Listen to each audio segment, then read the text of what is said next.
Hello, welcome to my Gimp video tutorial series. In this video I will show you the Gimp tutorial course overview.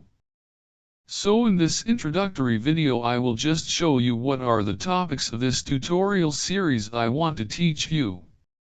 So first, what is Gimp? Gimp is GNU Image Manipulation Program. It is a free and open source raster graphics editor used for image manipulation and image editing. It is an alternative to Adobe Photoshop. Gimp is a popular free and open source raster graphics editor. It is used for creating YouTube profile pictures, YouTube banners, YouTube thumbnails, and many others.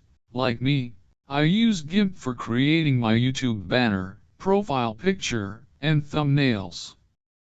The features I want to discuss or teach in Gimp apps software is Move Tool, Rectangle Select Tool, Text Tool, Zoom Tool, Free Select Tool, Guides, Bucket Fill Tool, and many others. And that's pretty much of it on what are the topics of this Gimp tutorial series I want to teach you, and thank you for watching this introductory video, and have a good day.